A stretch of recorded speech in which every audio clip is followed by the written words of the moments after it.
Alrighty, you all, we're gonna make this one quick. We are gonna go over practice questions for real estate practice, which is fair housing laws, okay? Alrighty, which of the following best terms describe the practice of encouraging owners to move from an area due to minorities moving in, making the neighborhood more integrated? B, blockbusting, because blockbusting is encouraging owners to move due to integration. Steering is directing buyers to areas based on their ethnicity. Redlining is refusing to make loans based on the ethnicity of the area, and puffing is over exaggerating the property. A broker found a ready, willing, and able minority who offered full price for a house. The seller refused to sell because the buyer was a minority. The broker could legally do all of the following except D, show the property to non-minorities, because we know that that is illegal. Which of the following acts will be permitted under the 1968 Federal Fair Housing Act? C, not renting a house to someone because they have poor credit history. It says credit C is a valid reason for refusing a tenant. So we can deny. Which of the following will be exempt under the Federal Fair Housing Law of 1968? B, an individual selling a personal residence who does not discriminate in advertising. An owner who does not use a broker and does not discriminate in advertising is exempt. Under the Federal Fair Housing Law, which of the following qualifies as a protected class under the definition of familial status? C, a child under the age of 18, because a child under 18 living with a parent, guardian, or designee falls under the familial status protection.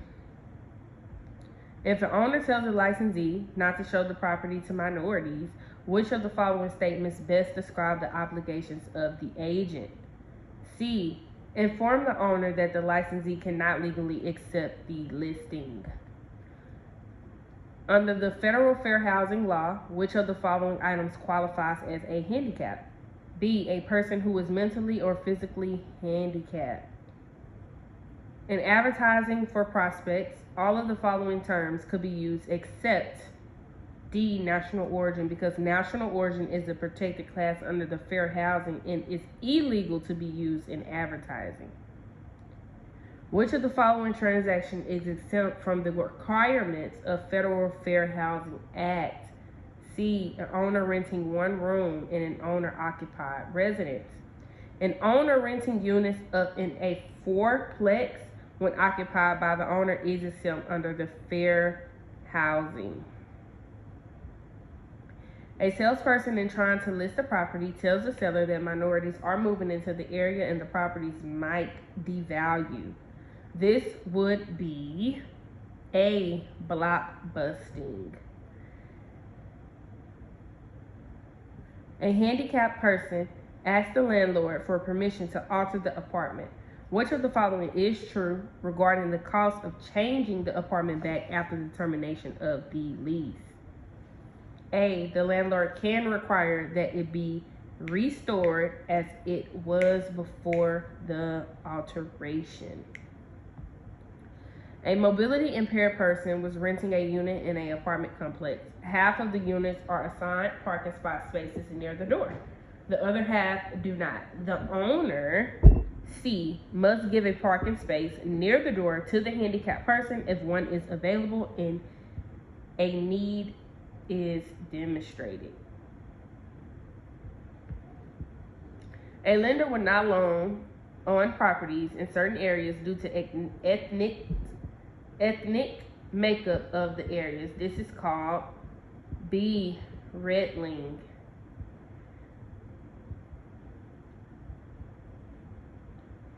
The 1968 Civil Rights Act allows the assigning of a salesperson to which of the following? C, branch offices based on the composite age of the neighbors. Since age is not covered under this law, this is legal. By what date must 4 By what date must 4-unit and apartment buildings have been made accessible to the handicapped under the Fair Housing Amendments Act of 1988? The answer is D. March 13th of 1991 was 30 months after the law was passed and deadline Congress gave for builders to comply. So it is March 13th, 1991. Which of the following would nullify a listing agent? A. Death of a seller, because death of either the broker or seller would cancel the listing as the professional service contract. So me as salesperson, if I passed away, my broker can give my listing to someone else, which is so messed up. When can a seller legally cancel the listing agreement or a listing agreement? B. When the broker fails to perform. Which of the following would not nullify a listing? We already know this. C. Which is the death of a salesperson.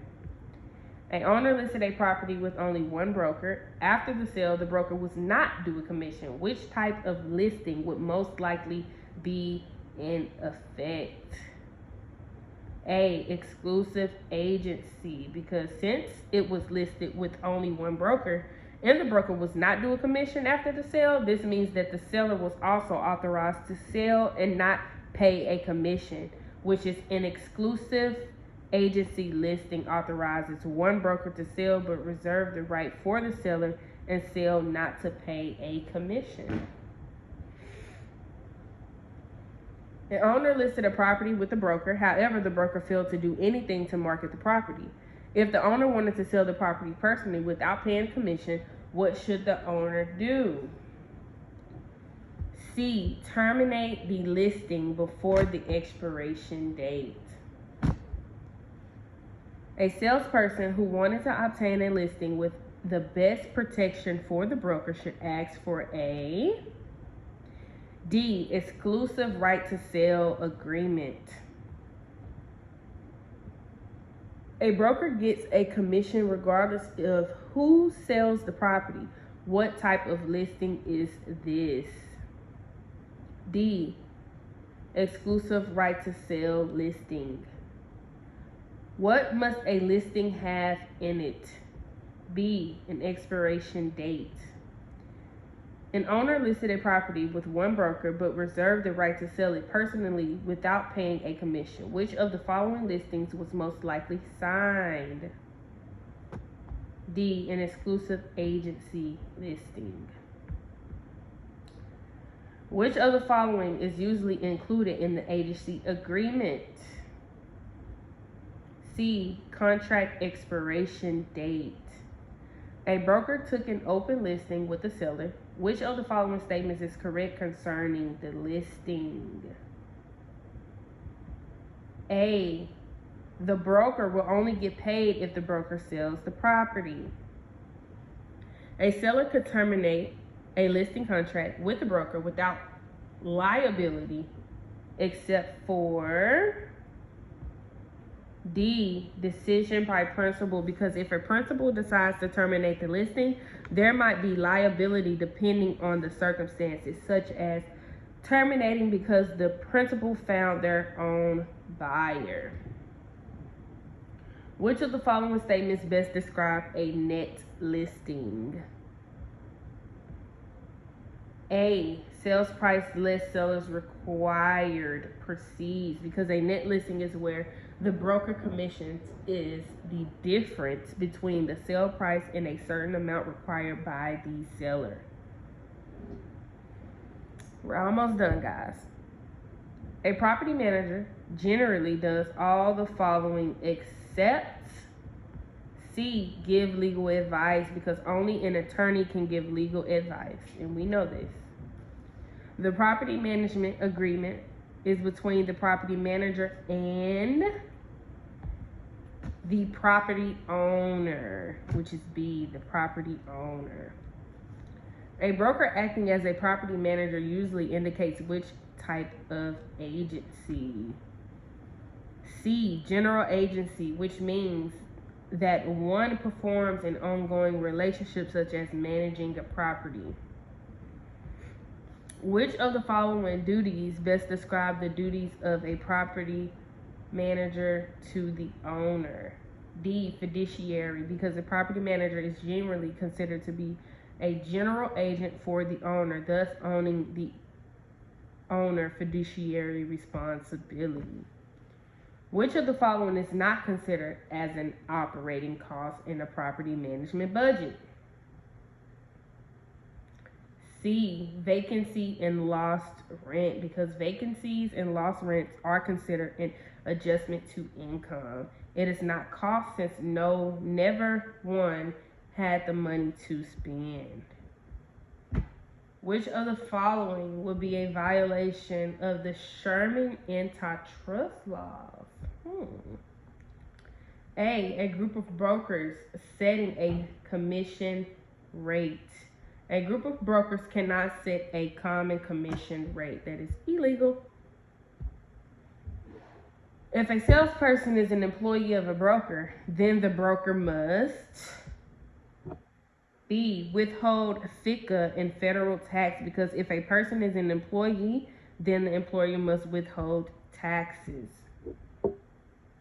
From which of the following persons may a salesperson lawfully receive a commission? C, the salesperson's broker, because a salesperson can only receive commission money from their salesperson's broker, your own broker. From whom does a salesperson receive a commission? C, the salesperson's own broker. A seller lists with broker X, broker Y, sells the property. To whom does the seller owe a commission to?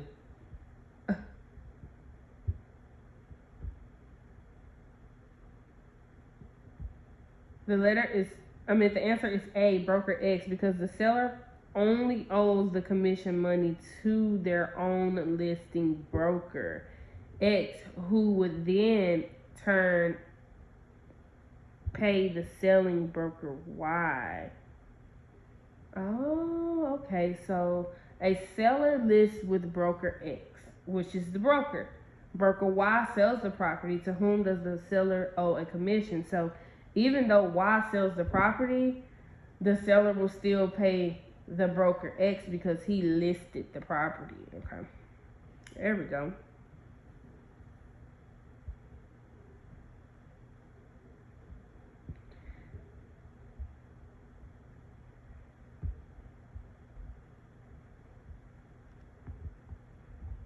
A home sold for $23,000. The buyers paid a closing cost of 6% and taxes and insurance of $299. Upon what price was the commission rate computed? A, $23,000, because the commission is usually figured as a percentage of sales price. AAA Realty had a listing with the seller. BBT Realty sold the property as a sub agent for the seller. Salesperson K was a salesperson of AAA Realty, and salesperson R was a salesperson of BBT Realty. Who is the commission paid to?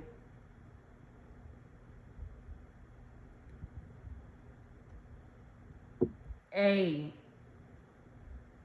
the broker of AAA Realty, because the seller always pays the entire commission to the listing broker.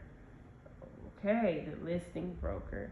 Last question is, which of the following activities would be a violation of the Sherman antitrust laws? So the Sherman antitrust laws is a federal law that prohibits group of brokers setting a fixed price of services. So that's the Sherman antitrust law. So the answer is C, all the brokers in an area agreeing to charge a 6% commission. Alrighty, y'all. That is the last questions for the real estate practice questions and only the answers.